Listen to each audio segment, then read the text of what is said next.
What we're going to talk about today is eliminating all the objections before you even invite anybody. So the great news is there's only 5 objections. There's only 5. So I know when you're doing a call, it seems like they could be asking you any number of things and what are they going to ask you and and what are they going to have? But there's only 5. And when you know how to respond to all 5, that's great. But better than responding after the fact, after you've invited them, I am, and we all are as health coaches, the whole reason we are health coaches is we believe in being proactive, in preventative medicine. We don't want you to get the horrible disease. We want to prevent it in the first place. So much the same in our diagnostic sales method, we're going to get way out ahead of it and prevent these problems before we ever invite them, so that we've already addressed the time, the money, the spouse, the fear, and the self-doubt issues. And once you've addressed that, it's way better. We have to identify the gap. Our sales scripts are designed to help you identify the gap. So your potential client is at point A and they're wanting to go to point B. We want to identify what is their point A and what is their point B. Where are they and where are they wanting to go? If there's no gap, there's no sale. Doesn't matter how much you lower your price. If we're just using what that person said, too expensive, that might have been because there was no gap or we didn't do good enough job probing to identify the gap. We kind of just went, does this hurt, without really getting in there and preventing the problem that's going to happen later. So diagnose, then treat. DX, then RX. Diagnose, then treat. That's what we're going to do as heart-centered healers. So in our modules on the sales training, I talk about that continuum of certainty, especially cold market, but everybody at the beginning, they don't know who you are, if you could help them, why, how this works, etc. They don't even know why they have a problem. They're not even clear on their problem themselves. If you try to invite somebody and offer your program then, it will be a no, I guarantee. But on the other hand, if they are a 10 out of 10 certainty that they know they have this problem and they 10 out of 10 want to solve it and they know that you can solve it 10 out of 10, they will buy. Doesn't matter the price. The price is quite irrelevant. It is way down there on the factors, and yet most people change the price. It's not about the price. There are people selling what you sell for 10 times the amount that you're selling right today to solve the same problems. It's not about the price. But if we haven't done a great enough job diagnosing the actual problem, we're going to meet with those objections. And we're going to think there's something wrong with us or that it's too expensive and so on. The only reason why someone would say no to your offer is they don't have a problem to solve. They are not ready to solve it now. They don't think you can solve it, and they don't think it can be solved for them. They're a special person situation that they're not fixable. Those are the only reasons why someone would say no, and that has nothing to do with the actual price. There's nothing in there about the price. So we got to be diagnostic. So when we're asking the questions on our script, what we're trying to do is get situation. What is the situation? Don't be a doctor, but be like a doctor. So I'm leveraging my doctor background. When your patient comes to you, you got to figure out and assess. You got to assess the patient. What's the situation? Where are they at? And then you want to hear their stories. So to find out why is this important? So the situation is they've got this extra weight. Okay, well, tell me more about that. Why is this a problem? Why is this a problem now? Let them tell you about trying to go out, but they were in a puddle of tears and a puddle of clothes in their closet because they couldn't find anything that would fit. Or let them tell you about how they got stuck when they went on in the playground trying to go down the kiddie slide with their baby and they got stuck. Their hips got stuck. These are all actual real stories. Let them tell you those stories, guys. Let them tell you those stories because that's the pain. If you just stop with, what's the situation? I need to lose 50 pounds. Okay. What have you tried? I tried some diets. Okay. I have a problem. And then you go right into, I have a solution that will solve it. The answer is going to be no, even if you give it to them for free. We haven't done a good enough job of getting in there. So what's the situation? What is their stories? Tell us why this is important. Why are they coming to you? Why are we even on this call? Why did they join a free challenge? Why did they come to the workshop? Why did they take time out of their precious life to give you 2 seconds of attention? And then what is the trend? So if you keep doing what you're doing, what's going to happen? If they keep letting their weight go up year after year, where does that lead? If their blood sugar keeps getting out of control, where does that lead?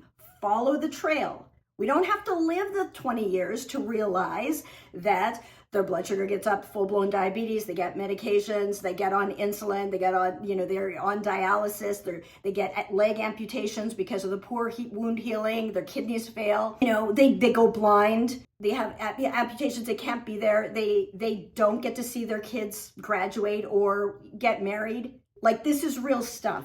Follow it out. Your program is not too expensive.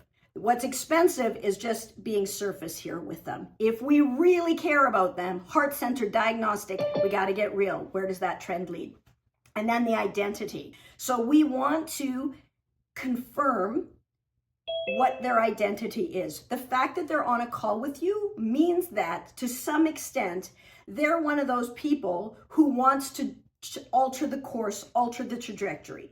They're not one of those people who wants to just leave things to chance, to hope they don't get the Alzheimer's, diabetes type 3, hope they don't get the amputation. You want to commend them for getting out ahead of this.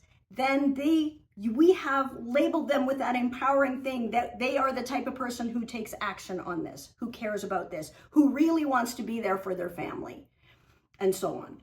Seek first to understand. On these calls, seek first to understand. So the first set of questions is all about the problem, the point A. What is their challenge? But dig deep. Tell me more is a good phrase. Tell me more. When you're stuck, just say, tell me more about that. What did that feel like for you? How long have you been struggling with this? Because it's a weight. I want to lose 50 pounds. How long have you been struggling with this? My whole life. Oh my goodness. Tell me what that's like. Seek first to understand. Have empathy. How bad is it? How severe is it? How many Crohn's flares have you had? How often is it? How bad is it? Have you had to have surgery? How bad is it? What's their impact? Now, when you ask this question, we have to not ask like salespeople out there. We have to ask like diagnosticians, heart-centered diagnosticians that we really are. So if we just blurt out, what is this costing you? Then it's going to, they know they're going to hold back because they don't want to give you ammo to use on them later, right? So they're not going to be forthwith. But if you get into the story, tell me about that, you will know the impact. And then you can echo and confirm it. And you can say, gosh, that must have been really awful at getting stuck on the slide at the playground. Tell me how did that feel? Was your child there? What happened next? How did that feel? What happened? What did you do? I'm so sorry that happened for you. So sorry that happened for you. But there's hope here, but it sounds like this really matters to you. It sounds like this really matters.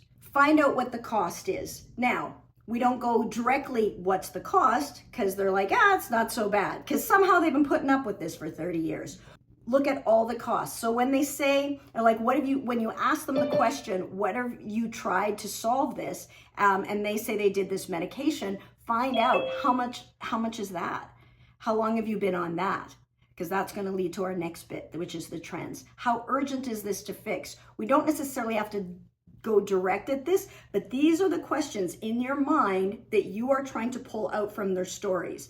Let's say they had to miss work because of their Crohn's flare, and then you find out how bad it is and it's how, frequently, and then you're like, is your job in jeopardy because of this? And then they might say, oh, no, it's fine. I'm on 6 months disability. Okay, and then what happens after the 6 months? Well, I have to get back. Okay, so is your goal then to have this all remedied or healed up, your gut healed up in 6 months? So see how I'm like, you're finding out their time frame by listening more. And finding out what they've tried. So then we're going to get to the root cause. Now, we're not going to say, what is the root cause of this? Because they don't know. And it's just something that, as great health coaches, as awakened healers that you are, we're going to be, as we're hearing them, as a diagnostician, we're going to be looking at what's really going on here. The fight over the toothpaste or the bathroom tissue is never that, right? There's something underlying. What's the real thing going on here? What is at the root of it? It's not about getting a different toothpaste. There's something else going on. So this is the thing that because you're working in your zone of genius, is actually the real underlying cause of their symptoms and is the missing link. And we can let them know that they're off the hook. Like, the reason they haven't got results before is they just didn't know. They didn't know that this is what they needed to do. So it could be, for example, the reason that they've had this stubborn weight is because of poor gut health. And they didn't know that it wasn't just calories in, calories out. It wasn't just that they couldn't work out at the gym for 2 hours a day. That wasn't the reason, but they didn't know. Or stress management. Maybe their stress is so bad, but they can't figure out why they have the stubborn weight, and they don't realize about cortisol. Or maybe it's an underlying childhood trauma. Jing is going to be excellent at figuring out and getting to the root cause of whatever the things is like, whoop, that's a symptom of complex childhood trauma. And so otherwise, if we just stay on the surface, we're going to go round and round and round, and they're going to spend a lot of money and get nowhere. Or underlying food intolerances they may not be aware of, or hormonal imbalances, and so on. So potentially, you're going to ask questions to test your hypothesis of the root cause. Now, that's going to be unique to your niche, but you might just say, well, tell me about that. How stressful is that? Or have you been on antibiotics? You're going to ask some of those questions related to your zone of genius. And then you're always thinking, so what are the consequences? What is the problem with the problem? This is the trends. So what if we just play devil's advocate? What happens if, you don't address this? Like, what happens if, like, a year from now, you're in the exact same position? But they might say nothing. It's fine. I prefer not to be. We're not going to invite a person like that, because they will be stuck there and they'll blame you for it. But what we have an opportunity here is to say, is your weight the same as it was 10 years ago? No, it's up 20 pounds. Okay, or 40 pounds. Okay, so every 10 years you're gaining 40 pounds. What happens if you're an additional 40 pounds heavier in 10 years? Would that be okay? Because it's about, all we need to do is be pointed in the right direction. It's not about the absolute number. For example, it's not about the absolute blood pressure number or the weight number or your blood sugar number. It's the trend. Are we going in the right direction, or are we going in the opposite direction? What if the same trajectory continues? And then we want to look at the situation that is their goal, the point B, and dig in there and clarify. So what is their desired destination? What ideally would their health look like? And of course, the questions in our script are designed to get that. Clarify the details around what that looks like. Clarify how that feels. People buy with emotion, they justify with logic. If we keep it superficial, they're not buying. They're not doing it. And worse, they keep their problem. We are not, as health coaches, the first people they come to. We are the last people they come to. They've already done all the doctors and all the pills and all the surgeries and had all the king's horses and all the king's men come and not put Humpty Dumpty together again. We are the last ones. We're their last hope. It's so crazy that people think that, like, health coaches are the last ones. They're not finding you. You're not their first dial. They don't even know you exist. So if you aren't able to allow them to empower that transformation and change, this does not end well for them. And that's why you, as awakened healers, are mastering your skill set. That's why you're mastering this diagnostic sales method, so that you can make the difference that you know you were born to make. And it takes a while to master this skill. It's a skill. It's not just a script. I hand out most of the script for free and out there, but they haven't mastered it. This is the nuance. This is getting deep. This is getting to the core of it. And then what changes when they reach their goal, their desired destination? And it's their desired destination. It might not be the thing. You might think they should focus on something else, like loving themselves, but they want to win the bikini competition, right? No judgment. They get to want what they want. You will get to give them what they need, but first we have to bring them in and give them what they want, not a bait and switch. But what you're looking at is who else is impacted with this. So if their job is more secure, if they, are better at it, if they get promoted, if they can spend more fun time with their spouse or their kids, they can save on divorce lawyers. We're not saying those things, but we're gathering that information. The more people the better role model, the more that their child doesn't have to suffer going through the same weight loss issues in 20 years that they're going through because they had a parent who was able to get on the other side of it. That's powerful. You can't put a price tag on that lack of suffering. So the more people that they realize that are going to benefit from this, the greater the value that they will receive from this, the more puny your price tag is, right? And it really is. So the goal, when we look at the goal, what are the requirements? Are there some things that they need to have? So watch for any conditions required for them to reach that goal.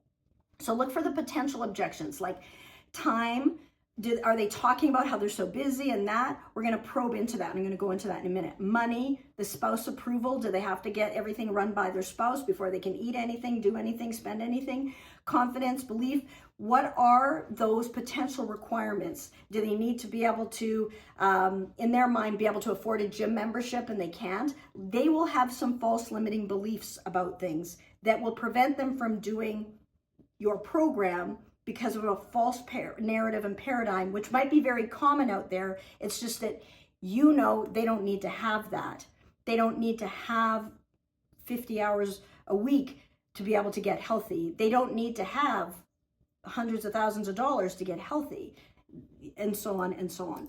Okay, so time. So when we look at the time, so they don't have any time, as we're asking these questions, and they will tell you well in advance of your invitation what their objections are going to be. So you're like, how long have you been struggling with this? And look at how much this is costing them, and how much time this is costing them. Trying all these diets, trial and error, trying all these things that are not working, and how much time they would save when they did the solution. So is surgery or sick days or missed out on fun, that's costing them time. Their problem is costing them time.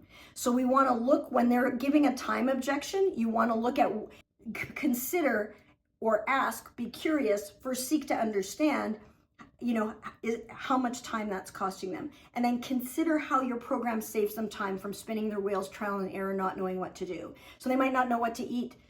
And so, but if you give them meal plans, or you tell them exactly what to do, or you assist them with easy ways to do that, game changer. Or if they're getting toxic loaded, but you remove the toxins, well, that saves a lot of time now, doesn't it? And then money, determine the cost of keeping the problem.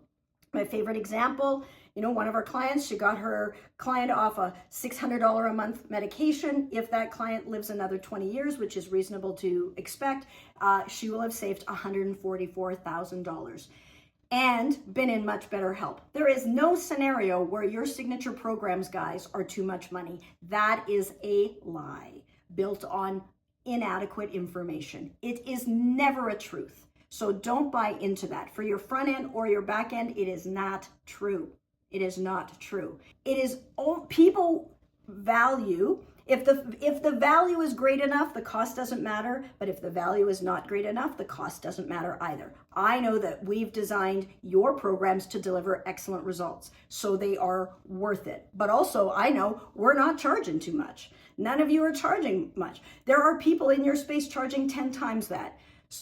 And 10 times less, but it is not too expensive. So we got to show up. They're going to be spending the money anyways on medications, lost work, divorce lawyers, temporary stress relieving vacations, plus size clothes. People demonstrate what they prioritize by what they spend their time and money on. This may not be a priority for them. And then we're going to talk about in a bit, bless and release. Okay, so then spouse, ask about support. Ask about this for 100% of people. So when they bring up about, what some of the objections, as you're asking the questions, somewhere in there, as they bring up that they're married or that they have kids or the scenario, when you know that there's somebody else, a partner in the scenario, ask about it. Even if nobody has asked, it has not come up, this is a great question to ask somewhere in your discovery. Who is supporting you in this? How do they feel about you going after this 50-pound weight loss? Well, they're not too happy. They like me chubby. Whatever it is, right? Like they're like, they love my cooking. And they don't want me to lose weight. They don't want me to eat rabbit food. Find out who's supporting in this. Because a lot of time, those ones that they live with are sabotaging them. A lot of times. More health coaches, more women health coaches' careers have been dashed because of unsupportive husbands. Now, it's the health coach's fault. They've allowed that to happen. Take 100% responsibility for that. But they were like, oh, they said no, so I guess I'll just stay here. Find out who's supporting them. Do they know that you're struggling with your weight? Does your husband know that you were crying does he know that you got stuck on the slide? They might not know that this is a big deal. They like you just the way they are. They don't know that this is affecting you. Do they know? Sometimes they do, sometimes they don't. Do they know you're on this call? Or is this a secret mission? But do they know that you are on this call? Have they played a big role in the decisions you've made around this? Or are they more of a sounding board to bounce ideas off of? If they say, no, they play a big role in my decisions about my health, they're the ones who are deciding these things, then I'm glad you have such a strong support system. Most people don't. Put that as a positive. Would it be appropriate for them to be on this call since we're speaking about decisions about this, your weight or your health or your Crohn's or your whatever? And then what are the challenges that are preventing them? What are the obstacles? So they're at point A, they want to be at point B. What's in the way? Why are they not already there? Get curious. Why are you not already there? And we have that question. Why are you not already there yet? Because the truth is, if they coulda, they woulda. But when they don't enroll in your program, they have it's a false belief that they're going to get there on their own. But if they coulda, they woulda. So we want either to find out why they haven't, what has changed, and so that they're clear on what is the missing pieces. And maybe they're getting that missing piece from somewhere else. But we want to know what their impression and an idea is in that. So what's the biggest challenge that you feel is the biggest block? And I would use block or barrier to achieving your dream. What is the block? So that we can look at, and you can tell them, that can be getting around, or yeah, that's true. We need to be able to do that. What other challenges do you have? Let's look at them. Why are they not going to do it all on their own?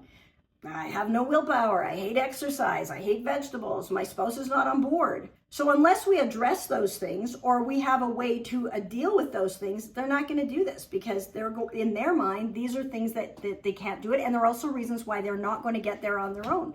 So it just depends whether they want to get there. You're going to bust common limiting beliefs.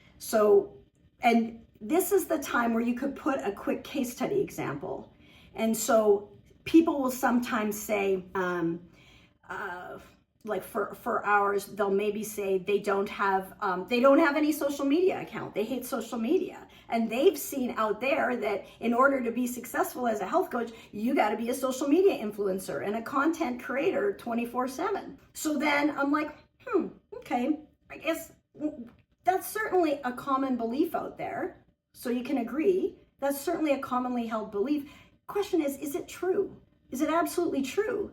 And I'm like, because, one of our six-figure health coaches, for example, Connie, she doesn't even have a social media account. So it's not necessarily true, but we have to there are some things that you do need, but you don't need to love social media. And likewise, is it true that you have to have a gym membership? Certainly a commonly held belief, but is it true? One of my clients, she was in a wheelchair and she walked at home. She loved walking, or she loved hiking in nature, but she hated going to the gym and lifting weights, but there was something, or she liked swimming, or she liked pickleball, or whatever it is, or dancing. She loved dancing. And so you can combat that with a case study, either yourself or someone else, to challenge their limiting belief. Because otherwise they're like, well, if the equation is I need to love the gym and I don't have a gym because I live in the country, so I guess I have to stay fat. Where are we? We're nowhere, right? So just keep going with what are the challenges. And then we want to test their commitment. And these are towards the end. This is not at the beginning, but towards the end of the call, you'll see we have those, why is this so important to you now, though? And you really want to, when you're asking these questions, and occasionally we'll be looking at people's game footage, and it's the tone is everything. So if you just say, why is this so important? So why is this so important to you now, though? And then they're like, I don't know, I really like this bikini contest and I want to join it. And you're like superficial like that, it's going to be a no. But if you take the same words, your words, the actual script is like 7%. That's why we do these on Zoom, so that you have body language and you make eye contact and the tonality. So it's like, so why is this so important to you now though? Like, see how that's a different question? See how they're going to go deeper just by the way that you say those words. That's what I talk about, mastering the script. You know, why not just play devil's advocate? Why not just stay where you are? So like, what's the big deal if you stay as this thing? And let them fight for themselves. They have to really want it. And then, why haven't you solved this already? That's our missing link question. And even if they say, well, I guess I just don't have willpower, don't just leave it there and go to the next question. Dig into that. Is that true? Tell me more about that. Then I would tell my story about the red licorice and the ultrasound tech. And she would, Friday afternoon, she'd bring in the thing of licorice, and I'm reading my films, and then I could hear the package open, and I could hear her put it on the counter behind me, and I'm trying to read my ultrasound images, and I can hear it, and then I can smell it, and I don't even really care about red licorice, but the smell on a Friday afternoon after a long day when it's crazy, and it would be there, and then the next patient that I would go see, then the next thing you know, I'm popping in, and as I walk back to my desk, I grab one, and then grab another, just casually, like nothing. But when I started to eat cleaner, a low glycemic diet where it wasn't a sugar spike diet where I was looking for my next hit, I walked into that room, nothing, didn't need it, didn't even affect me. Me, same person, same willpower. Maybe it's your physiology. Again, case study. That's where you add that. You're not teaching about your program, but you're educating on their perspective. Scale of 1 to 10. Go deeper on that. So like when we ask that question, so on a scale of 1 to 10, are you like, I'm 10, I'm a 10, I'm serious. I am ready to invest time and money to get to whatever their point B is. And I'm not wanting to be like most people who struggle with, diabetes for years and end up with amputations and on dialysis. Or are you more like a 1, just wanting some quick free tips and just trial and error? Where do you honestly feel like you're at? See how we're going to get a better answer to that question? On a scale of 1 to 10, how serious are you? Dive deeper. Each question we can improve. Each question we can improve. So what we're trying to do is determine where they are now, where they want to be with our questions, and then we go into the transition, the recap, the gap. Right? We're going to recap the gap. What I hear you saying is, this is really a bad problem that you've been struggling with for years. And you really want this solution that is going to be amazing. And you're a 10 out of 10. You're not okay with staying here any longer. And I'm not hearing a clear plan that you have to solve it in your time frame. Did I hear you correctly? And when you say that, you have just said their words back to them. You didn't put words in their mouth, but you highlighted and got that clarity. And that call is so valuable. Even if you don't invite them, even if they don't join you, they will now know whether they care about this or not, and they will now know there's a solution or not, and they will now have the opportunity for them to do something about it or not. 100% up to them. Their results are 100% up to them. You're only going to invite once they're certain. Remember that continuum of certainty? That they're certain that they have a problem that you can solve. We're going to make sure of that first. They're ready to solve it now. 10 out of 10 now. They know that you can solve it. They know because you've been able to articulate their problem so well. They know you can solve it, and they think it can be solved for them.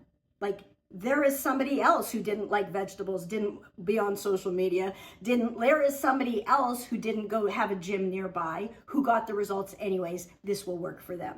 And then you either set the next steps, where you say, so what questions do you have? And you set the next steps and you get them enrolled on the call or the next day, and you give them that treatment if appropriate. Or you bless and release. If they're only a 6 or 7 out of 10, if they don't really care, if they prefer to take the pill and the side effects that go along with it, bless and release. For those who would prefer to keep the problem now, and sometimes it's legit. Their house is being foreclosed, and yeah, they're 400 pounds, but that's an issue, but not the issue they want to solve right now. All good. No judgment on that. No judgment on that. But we're not going to invite them, but we're going to let them know that we exist and what we do. And when the timing is right, then they can come back when this is something that they want to deal with. So we are going to wait until we've got that certainty, and they've got that certainty, and they've got their questions answered about their problem, and you have your questions answered, and you've clarified and been able to get enough information so you can make an accurate diagnosis that they have a problem that you can solve.